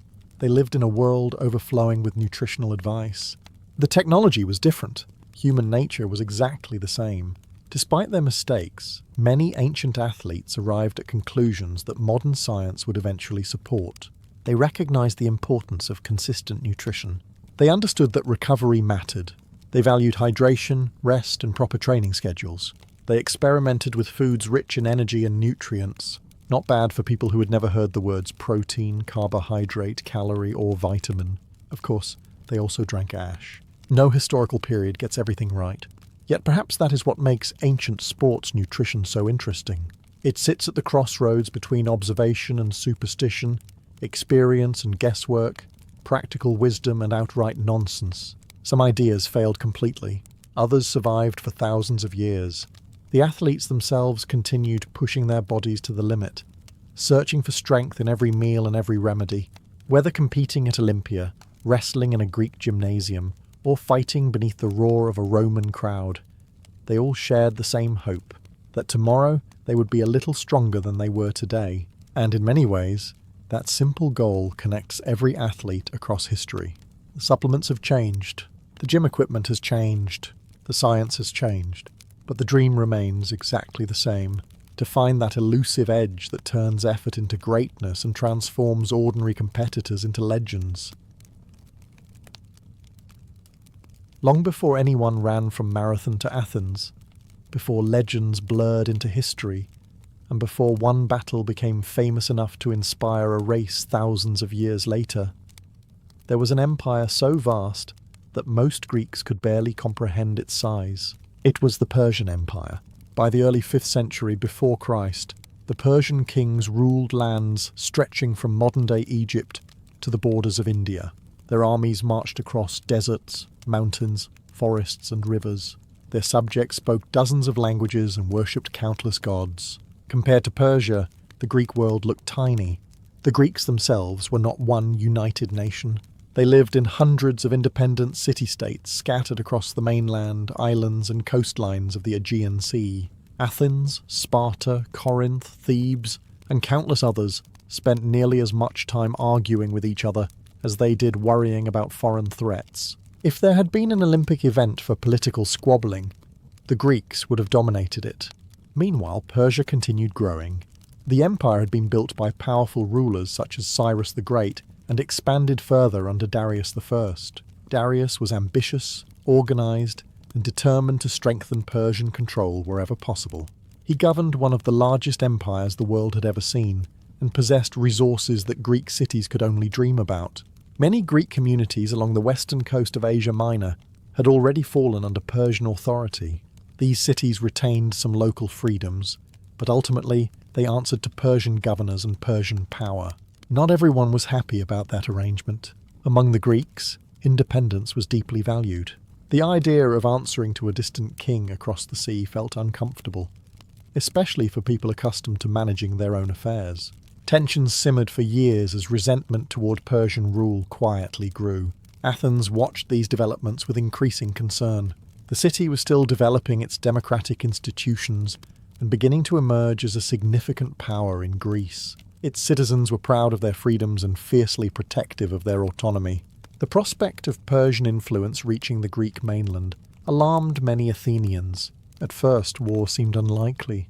The distance between Athens and the Persian heartland was enormous. The empire had countless other concerns. Most Greeks probably assumed Persia would remain a distant giant on the horizon. History, however, has a habit of bringing distant giants much closer than expected, and soon a rebellion in the Persian-controlled Greek cities would ignite a chain of events that neither Athens nor Persia could easily stop. The Persian Empire may have appeared unstoppable, but empires often discover that conquering territory is easier than keeping everyone happy afterward. The trouble began in Ionia, a region along the western coast of Asia Minor, where many Greek cities had fallen under Persian control. Cities such as Miletus, Ephesus, and others remained Greek in language, culture, and traditions, but politically they answered to Persia. For a while, the arrangement worked. Persian rulers generally allowed conquered peoples to keep their customs, religions, and local governments. Compared to many ancient empires, Persia could be surprisingly practical. As long as taxes were paid and loyalty maintained, the great king was often willing to leave local affairs alone. Unfortunately, there was one flaw in the system. Greeks had a remarkable talent for disliking anyone who told them what to do. By 499 before Christ, dissatisfaction had reached a boiling point. A local ruler named Aristagoras of Miletus found himself in political trouble after a failed military expedition. Rather than quietly accepting responsibility, he chose a strategy that remains popular among politicians throughout history. He blamed someone else. More specifically, he encouraged rebellion against Persian authority. Soon, cities across Ionia joined the revolt. Persian officials were expelled, governments were overthrown, and for the first time, the mighty empire faced a coordinated uprising from its Greek subjects. The rebels desperately needed help.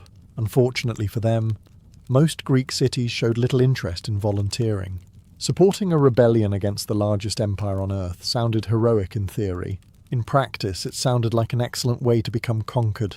Athens, however, decided differently. The Athenians sent ships and soldiers to aid their fellow Greeks across the sea. The contribution was relatively small, but its impact would be enormous. Together, the rebels and their allies launched a bold attack on Sardis, one of the most important Persian administrative centres in the region. During the assault, much of the city caught fire. To the Greeks, it was a dramatic victory. To the Persians, it was an insult. King Darius reportedly reacted with particular anger when he learned that Athens had participated. According to later accounts, he ordered a servant to remind him daily of the city's existence. "Master, remember the Athenians." It was the ancient equivalent of keeping someone's name on a very large and very dangerous to-do list. The revolt itself would eventually fail. Persian armies gradually crushed the rebellion city by city. By 494 before Christ, the great city of Miletus had fallen, and Persian authority was restored. But the damage had already been done. Athens had attracted the attention of the most powerful ruler in the world, and King Darius had every intention of settling the score. The Ionian revolt was over. The rebellious cities had been defeated. Persian authority had been restored. From a practical perspective, the crisis was finished. But King Darius was not interested in practical perspectives. He remembered Sardis. He remembered the burning buildings, and most importantly, he remembered the Athenians. For the Persian king, this was no longer merely about suppressing a rebellion. It was about demonstrating that no city, however distant, could interfere in Persian affairs without consequences. If Athens escaped punishment, other subjects might get dangerous ideas. Empires dislike dangerous ideas. The first Persian attempt to reach Greece came in 492 before Christ. A large force moved toward the Greek mainland, but nature intervened. A violent storm wrecked much of the Persian fleet near Mount Athos, destroying hundreds of ships. It was an embarrassing setback. Imagine spending years planning an invasion only to have the weather file a formal objection.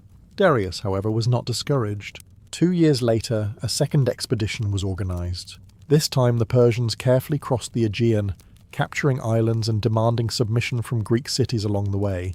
Many communities complied. The Persian Empire had a terrifying reputation, and resistance seemed pointless. Why challenge the largest empire on earth when surrender might spare your city from destruction? Some Greek states chose caution. Athens did not. As the Persian fleet advanced across the sea in 490 before Christ, thousands of soldiers sailed toward the eastern coast of Attica. Their destination was a broad coastal plain known as Marathon. The location was ideal. The flat terrain provided space for cavalry operations and offered an excellent landing site for the Persian army. It was close enough to Athens to threaten the city directly, but far enough away to establish a secure base of operations. Soon Persian ships began arriving. Soldiers disembarked onto the plain. Campfires appeared across the landscape. The invasion had begun. News travelled quickly to Athens. The city erupted into alarm. Citizens understood the danger immediately. This was not a border dispute or a small raid. A powerful foreign army had landed on Athenian soil. The future of the city itself might be decided within days. Athens responded with remarkable speed. Messengers raced across Greece seeking allies. Most importantly, a runner named Phidippides was sent to Sparta to request military assistance. The journey covered well over 100 miles through rugged terrain. Ironically, this extraordinary run is often overshadowed by another run that may or may not have happened later. Meanwhile, Athenian forces marched out to Marathon. They could not allow the Persians to advance unopposed toward the city. Yet standing between Athens and the might of Persia was a frightening prospect. The Athenians had reached Marathon. Now they had to decide whether to fight. The Athenians had reached Marathon. Across the plain stood the army of the Persian Empire. Behind them lay Athens itself. There was no comfortable middle ground. The Athenian force established a position near the hills overlooking the plain. The location offered some protection and allowed them to observe Persian movements. For several tense days, neither side launched a major attack. Instead, they watched and waited. The waiting was perhaps the hardest part. Every sunrise brought the possibility of battle. Every sunset brought uncertainty. The Persians possessed larger numbers and a fearsome reputation. Many Athenians had never faced an enemy on such a scale before. Inside the Greek camp, a fierce debate began. Athens had 10 elected generals, one from each tribe of the city. In theory, this system spread responsibility. In practice, it gave 10 intelligent, ambitious men an opportunity to disagree with one another. Some commanders believed they should attack immediately. Others argued for caution. The risks were enormous. If the Athenians charged onto the plain and lost, the road to Athens would be wide open. The city could be captured, its democracy destroyed, and its citizens subjected to Persian rule. On the other hand, waiting carried dangers as well. The Persians might receive reinforcements. Their cavalry could become even more effective. Worse still, they might sail directly toward Athens while the Greek army remained stranded at Marathon. Every option seemed dangerous. The arguments grew increasingly intense. At the center of this crisis stood a man named Miltiades. Unlike many of his colleagues, Miltiades understood the Persians unusually well. He had spent years living near Persian-controlled territories and knew something of their strengths and weaknesses. While others hesitated, he pushed aggressively for battle. Miltiades believed delay favored Persia. The Athenians, he argued, possessed advantages of their own. Their hoplites were heavily armoured citizens trained to fight in close formation. If they struck decisively, they might have a chance, but only if they acted. According to later accounts, the generals eventually split evenly on the question. 5 favoured battle, 5 favoured caution. The decision may have come down to Callimachus, the polemarch, a senior military official whose vote would break the deadlock. Miltiades appealed directly to him. The fate of Athens, he argued, rested on the choice he was about to make. Victory could preserve the city and its freedom. Defeat would bring consequences too grim to contemplate. It was not exactly a low-pressure conversation. Callimachus sided with Miltiades. The decision was made. Athens would fight. The debate was over. The waiting would soon end. Now the citizens of Athens faced a far more intimidating task. Charging across the plain of Marathon directly toward one of the most powerful armies in the world. The debate was over. The decision had been made. At some point during those tense days in September of 490 before Christ, the Athenians looked across the plain at the Persian army and chose the most dangerous option available. They would attack, not defend, not retreat, not wait, attack. The Persian commanders probably did not expect this. After all, they commanded the forces of the largest empire on earth. Their soldiers had conquered vast territories stretching across 3 continents. Most enemies reacted to Persian armies with fear, caution, or outright surrender.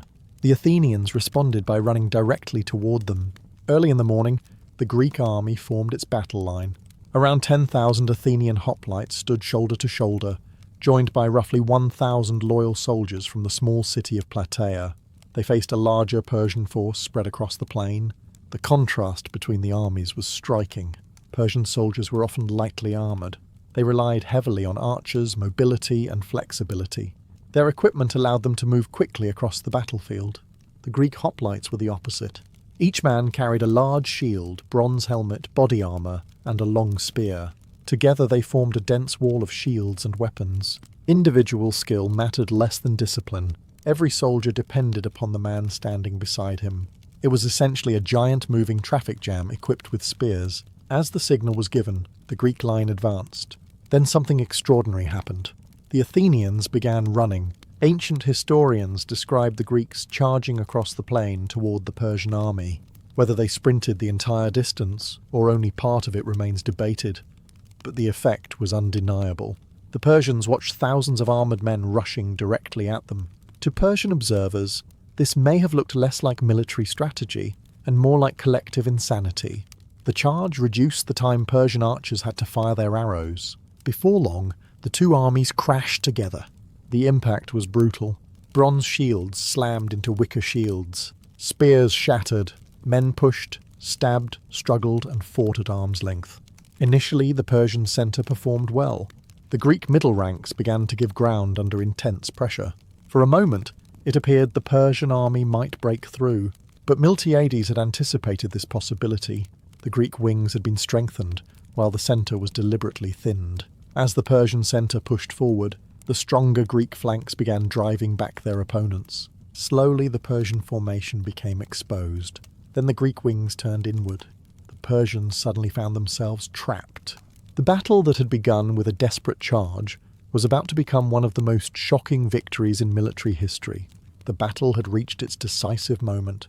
What began as a daring Athenian charge was now turning into a disaster for the Persian army. As the Persian centre pushed forward, it seemed for a brief moment that victory might still belong to the invaders. Greek soldiers in the middle of the line were being driven backward. Dust filled the air. Spears snapped. Men shouted orders that vanished beneath the noise of combat. Then Miltiades' plan revealed itself. The strengthened Greek wings had defeated the Persian forces facing them. Instead of pursuing fleeing enemies, they pivoted inward toward the exposed Persian centre. Suddenly, Persian troops who had been advancing confidently found themselves under attack from multiple directions. The hunters had become the hunted. The Greek formations closed in like the jaws of a trap. Persian soldiers fought desperately to escape, but the battlefield had become chaotic. Units became separated. Commands were difficult to hear. The carefully organised invasion force began to lose cohesion, and once an ancient army started losing cohesion, things could unravel very quickly. Fear spreads faster than any messenger. Soon, sections of the Persian line began retreating toward the shore. Then the retreat became a flight. Thousands of Persian soldiers rushed toward their ships anchored off Marathon Bay. What had started as an orderly withdrawal quickly descended into confusion. Men struggled to reach the vessels before the pursuing Greeks caught them. The Athenians pressed forward relentlessly. At the shoreline, some of the fiercest fighting of the entire battle took place. Greek warriors attempted to seize Persian ships before they could escape. Several vessels were captured after brutal hand-to-hand combat. One of the most dramatic moments involved Callimachus, the very man whose vote had helped convince Athens to fight. Ancient accounts claim he died while battling near the ships, struck by multiple enemy weapons as he continued fighting.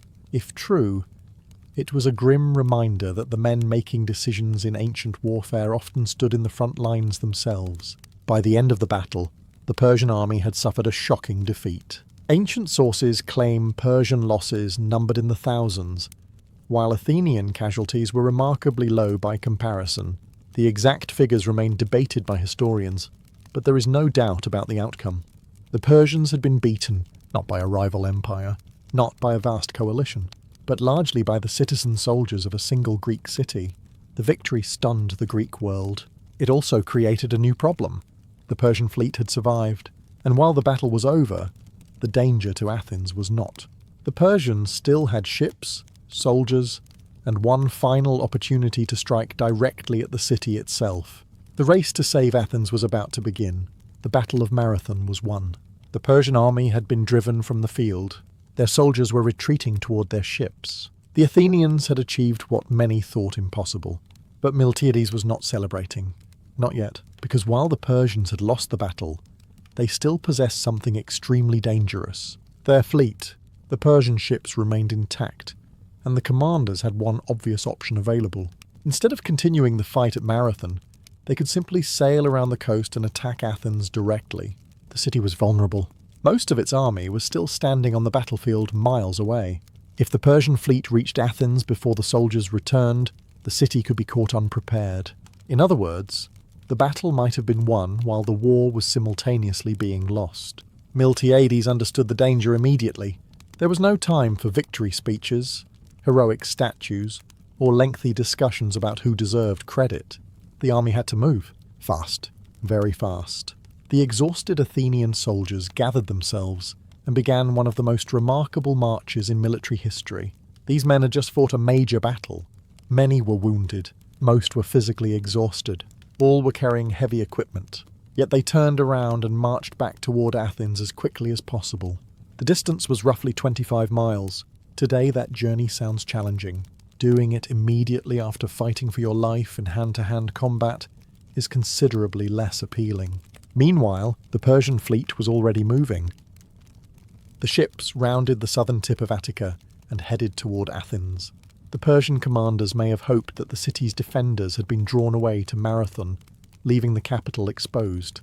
It was a reasonable assumption. After all, armies usually needed time to recover after battle. The Athenians, however, were refusing to behave normally. Hour after hour they marched. Dust rose from the roads. Armour rattled with every step. The men pressed forward despite fatigue, pain, and the relentless heat. At last they reached Athens, and not a moment too soon.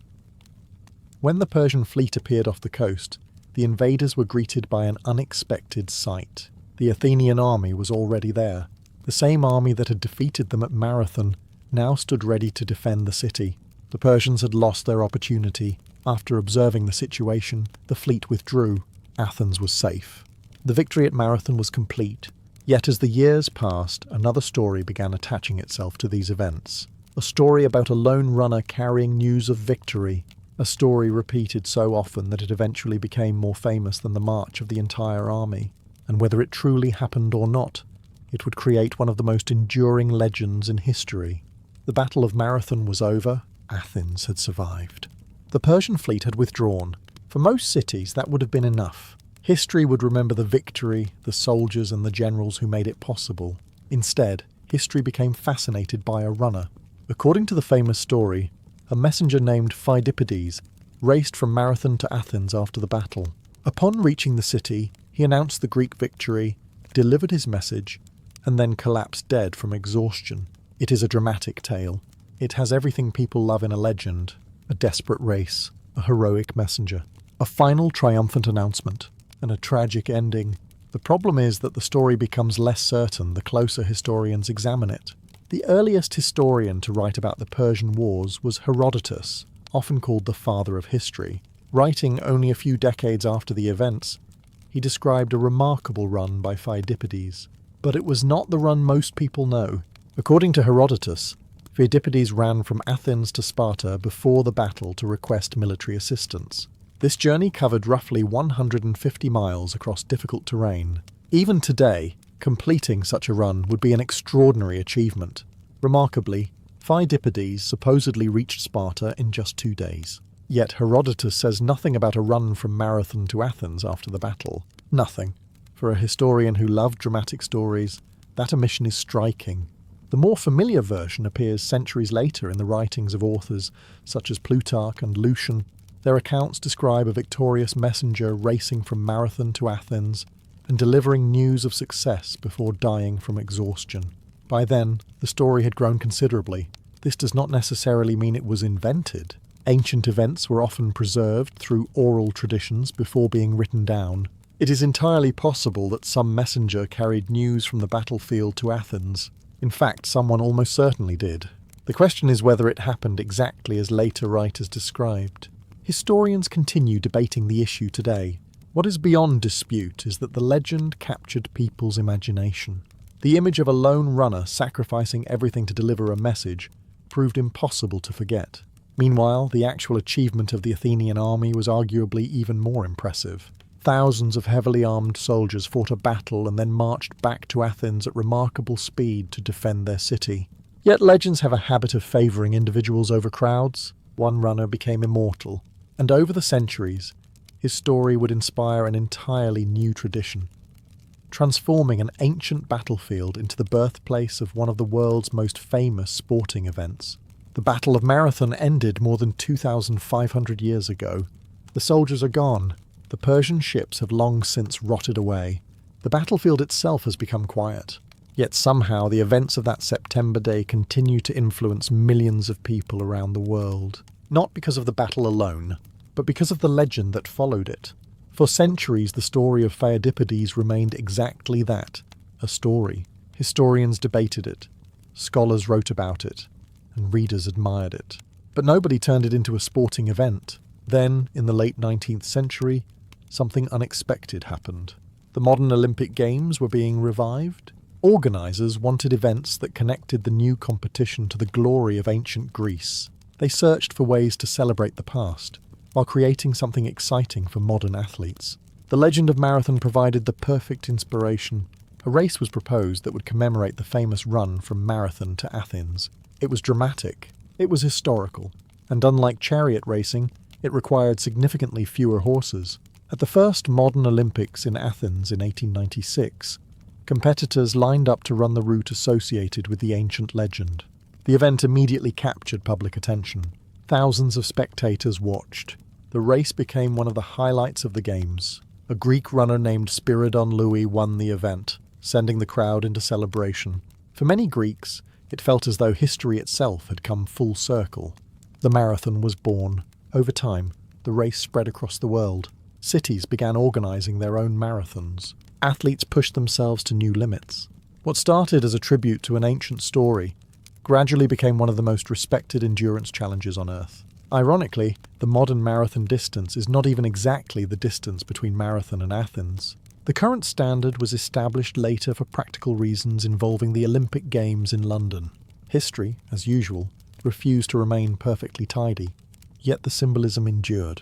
Every marathon runner participates in something larger than a race. Whether they realise it or not, they are connected to a story born from one of history's most famous battles. A battle where a small city stood against a vast empire. A battle that helped preserve the independence of Athens. A battle that became a legend. And perhaps that is the most remarkable part of Marathon. The victory itself changed history. The story that followed changed memory. Together, they created something extraordinarily rare. A moment where history and myth became so tightly intertwined that separating them is almost impossible. And thousands of years later, people are still running because of it. Before Diogenes became the philosopher who lived in a jar, insulted kings, and wandered around Athens behaving in ways that made respectable citizens deeply uncomfortable, he was simply a young man from the Greek city of Sinope on the Black Sea coast. At least that is how the story begins. Sinope was a prosperous trading city. Merchants came and went, ships filled its harbour, and money flowed through its markets. Diogenes grew up in a world where success was measured much like it is today. Wealth, status, influence, and a comfortable place to sleep at night. Ironically, he would eventually reject every one of those things. His father, according to ancient sources, may have worked as a banker or money changer. That detail becomes important because one of the most famous stories about Diogenes involves a scandal surrounding the city's coinage. The exact truth is difficult to determine. Ancient writers rarely let fact stand in the way of a good story. According to tradition, Diogenes or his father became involved in the debasement of currency. In simple terms, someone was accused of tampering with coins. Whether they physically altered them, participated in a financial fraud, or became entangled in a political dispute remains uncertain. What is certain is that trouble followed. Serious trouble. The scandal appears to have resulted in exile. Diogenes was forced to leave Sinope and abandon the life he had always known. One day he was a citizen of a prosperous city. The next he was a refugee. For many people, exile was a disaster. Ancient Greeks placed enormous importance on citizenship and belonging. Being expelled from your city meant losing friends, family connections, legal protections, and social status. Diogenes lost all of it. Yet, what appeared to be a catastrophe would ultimately become the defining turning point of his life. Later writers loved to connect the coin scandal to his philosophy. Some claimed an oracle instructed him to deface the currency. Most people assumed this meant actual coins. Diogenes supposedly came to believe it meant something much larger. Society itself was the currency. Its values were false. Its customs were counterfeit. Its obsession with wealth, reputation, and status was nothing more than a collection of shiny coins everyone pretended were valuable. Whether that interpretation came later or not, it perfectly captures the man Diogenes would become. Exile had stripped away his old life. Soon he would begin stripping away everything else as well. And when he arrived in Athens, he would meet a philosopher whose ideas would transform him from a disgraced exile into one of the most infamous thinkers in history. Exile had taken everything from Diogenes. His city was gone. His reputation was damaged. His future was uncertain. Most people in that situation would have spent years trying to rebuild what they had lost. Diogenes took a very different approach. Instead of rebuilding his old life, he began questioning whether it had been worth building in the first place. That journey eventually brought him to Athens, the intellectual capital of the Greek world. If you wanted to find philosophers in the 4th century before Christ, Athens was the place to be. The city was overflowing with teachers, thinkers, public speakers, and men who enjoyed explaining the meaning of life to anyone unfortunate enough to make eye contact. Plato was there. Aristotle would eventually arrive. Countless lesser philosophers debated politics, ethics, and the nature of reality. Then there was Antisthenes. Antisthenes had once been a student of Socrates and had developed some rather unusual ideas. He believed that virtue was the only true good. Wealth, luxury, status, fame, and comfort were distractions. The best life was one lived according to nature, free from unnecessary desires. Most Athenians thought these ideas were interesting. Diogenes thought they were revolutionary. According to ancient stories, Diogenes became determined to study under Antisthenes. There was only one problem. Antisthenes did not want students. Or at least he did not want this student. Several accounts claim that when Diogenes first approached him, Antisthenes tried to drive him away. One story even says the philosopher threatened him with a stick. Most aspiring students would have interpreted this as a rejection. Diogenes interpreted it as an obstacle, and obstacles existed to be ignored. The story goes that Antisthenes raised his staff and warned him to leave. Diogenes calmly lowered his head and replied that he could strike him if he wished, but he would never find a stick hard enough to drive him away. It was an impressive display of determination, or stubbornness. With Diogenes, the line between the two can be difficult to identify. Eventually, Antisthenes relented. The exile from Sinope became his student. Under his influence, Diogenes began embracing ideas that would define the rest of his life. He rejected the pursuit of wealth. He questioned social conventions. He challenged assumptions that most people accepted without thinking. The more he learned, the more radical he became. Antisthenes taught simplicity. Diogenes decided simplicity should be taken to its absolute extreme. Most philosophers discussed virtue. Diogenes intended to live it, or at least his version of it. Athens was about to discover that giving philosophical ideas to Diogenes was a little like giving a torch to someone standing in a fireworks warehouse. Things were about to become considerably more dramatic. Most philosophers teach ideas. Diogenes preferred demonstrations, and if his audience found those demonstrations shocking, embarrassing, or deeply confusing, so much the better. As his commitment to Cynic philosophy grew, Diogenes began eliminating possessions from his life one by one. Wealth had already lost its appeal. Comfortable housing soon followed. Expensive clothing, social status, and luxury became targets as well. His goal was simple. If happiness depended on things that could be taken away, then happiness was fragile. Diogenes wanted something stronger. He wanted complete freedom. The fewer things he owned, the fewer things could own him. At least that was the theory.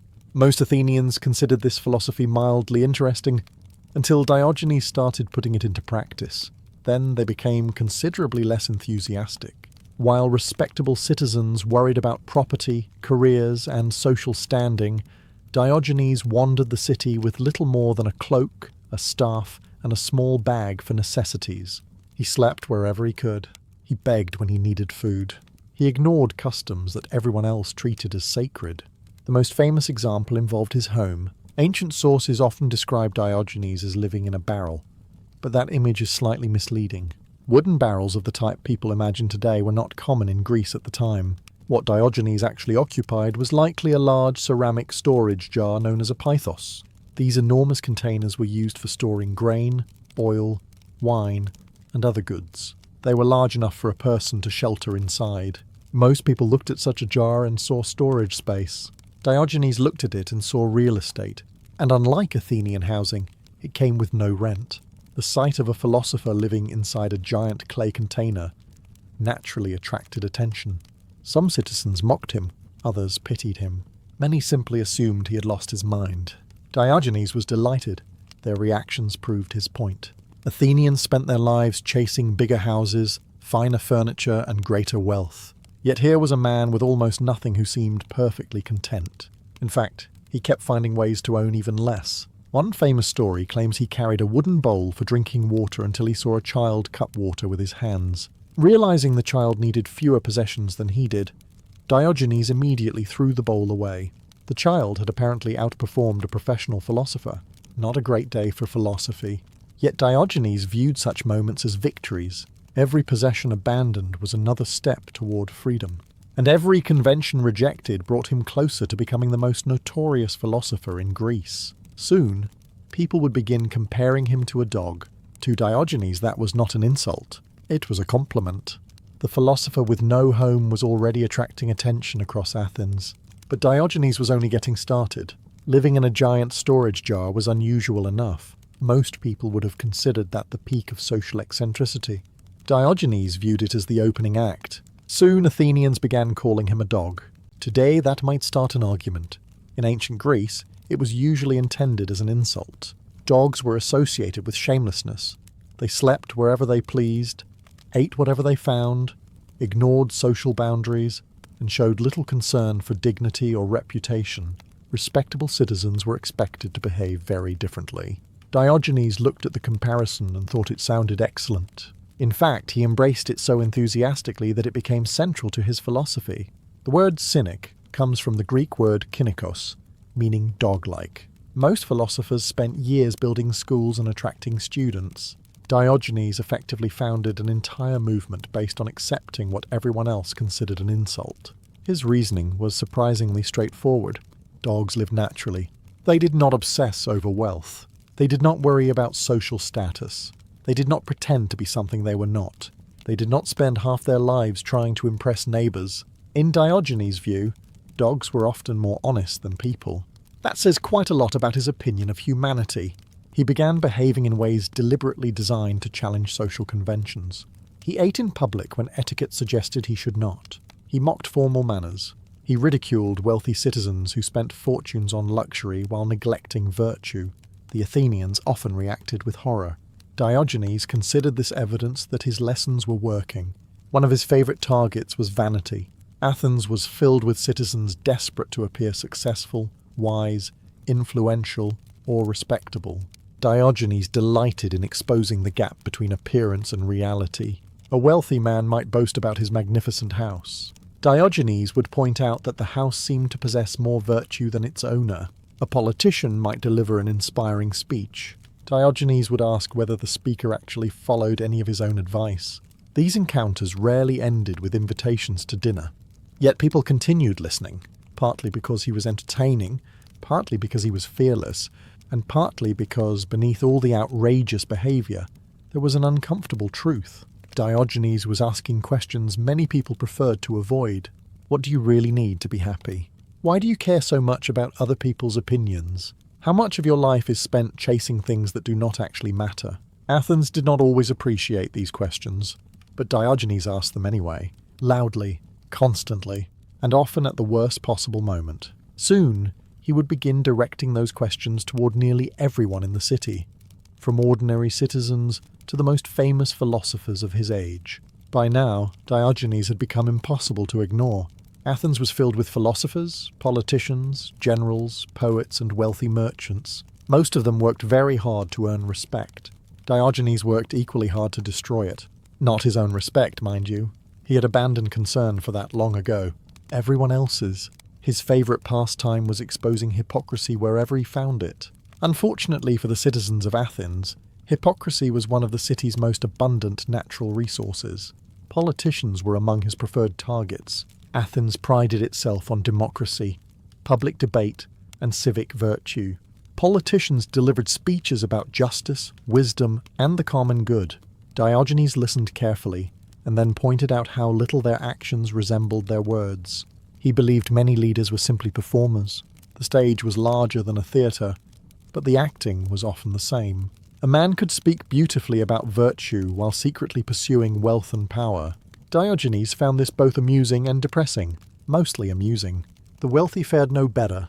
Athens contained plenty of successful citizens who measured their worth through expensive homes, fine clothing, servants, and lavish banquets. Diogenes viewed these things as evidence of dependence rather than success. One story tells of a rich man proudly showing him a magnificent mansion. After admiring the spotless floors and elegant decorations, Diogenes reportedly spat in the owner's face. When the outraged host demanded an explanation, Diogenes supposedly replied that it was the only dirty place available. Whether the story is true hardly matters. It perfectly captures his style. Subtlety was not his preferred teaching method. Even fellow philosophers became targets. In particular, Diogenes enjoyed mocking Plato. The two men represented almost opposite approaches to philosophy. Plato discussed ideal forms, abstract concepts, and complex theories about reality. Diogenes preferred practical demonstrations. When Plato famously defined a human being as a featherless biped, Diogenes reportedly plucked a chicken, carried it into Plato's school, and announced, "Behold, Plato's man." The definition had to be revised. Somewhere in Athens, a chicken accidentally contributed to the history of philosophy. Not every philosopher can claim such an achievement. Despite his constant criticism, people kept gathering around Diogenes. Some came to laugh. Some came to argue. Some came hoping to learn. And many came because beneath the insults and outrageous behaviour, he had a rare quality. He could not be bought. He could not be intimidated. He could not be persuaded to flatter the powerful. Diogenes treated kings, politicians, merchants, and beggars with roughly the same level of respect, which is to say, not very much. Soon he would perform his most famous public stunt of all, a stunt involving a lantern, broad daylight, and a search that would make him legendary for centuries to come. By this point, Diogenes had become one of the most recognizable figures in Athens, not because he held public office, not because he was wealthy, not because he commanded an army, but because he seemed determined to make every respectable citizen uncomfortable, and nowhere was that more obvious than in his most famous stunt. One day, Diogenes was seen walking through Athens carrying a lit lantern.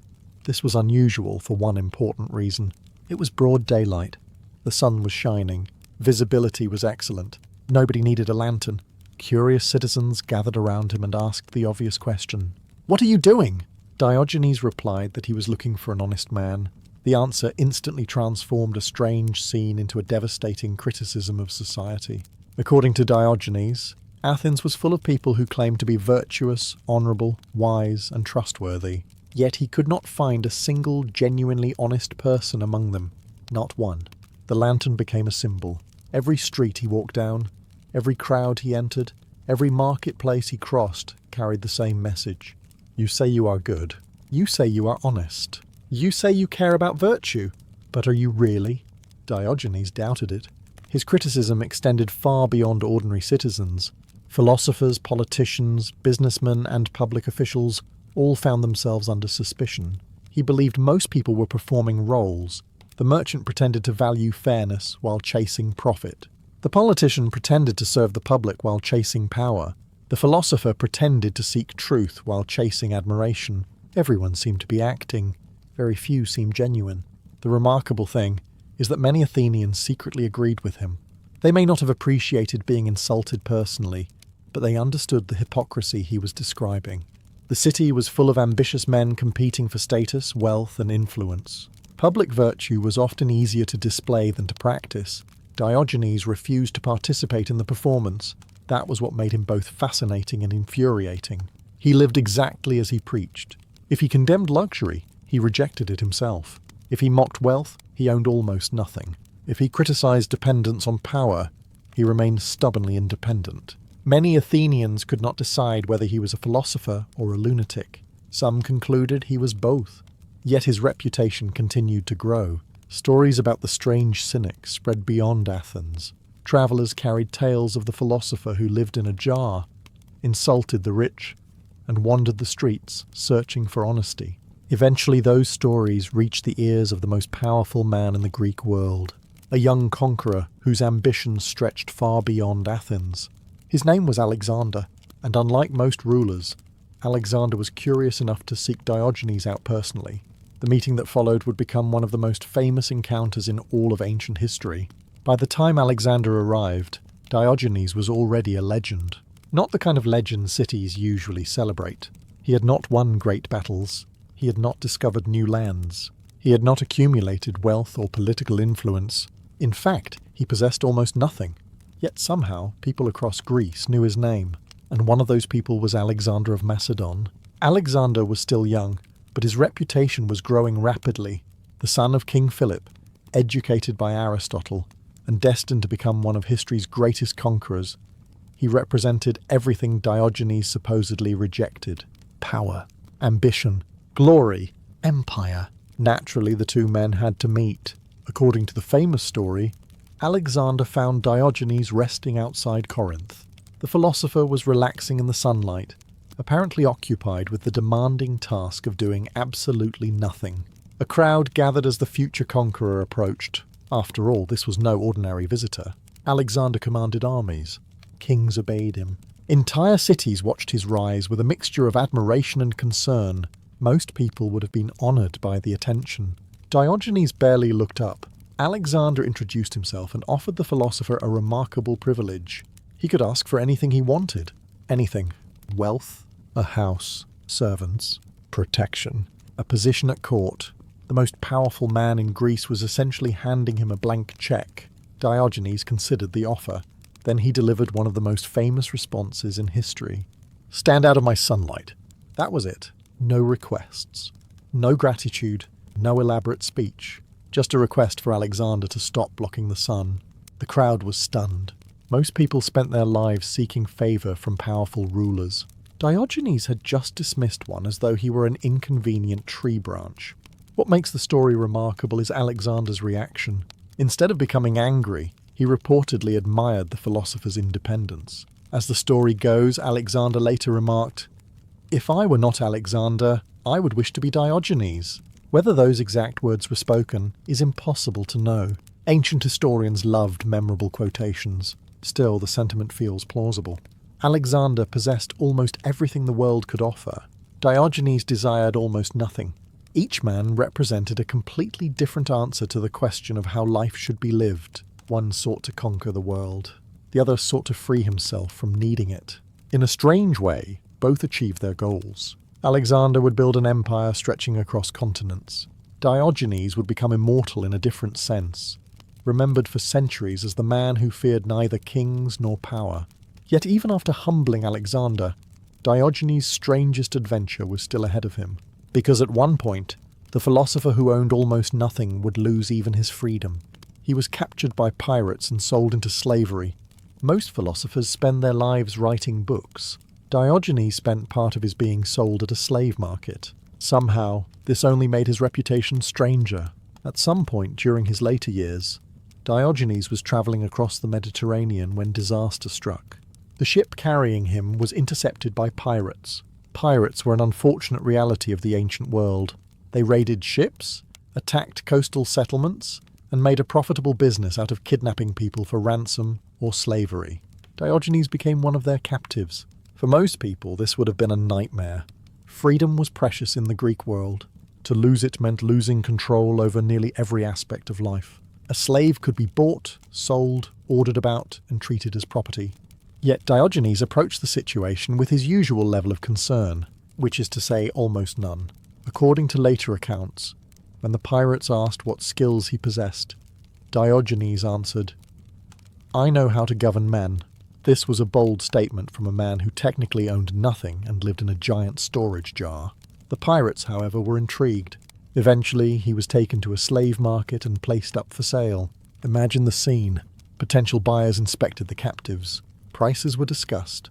Merchants negotiated, and among them stood Diogenes, apparently behaving as though he were the only person present who was not a slave. One famous story claims that when the auctioneer asked who wished to buy him, Diogenes pointed toward a wealthy man and declared, "Sell me to that one.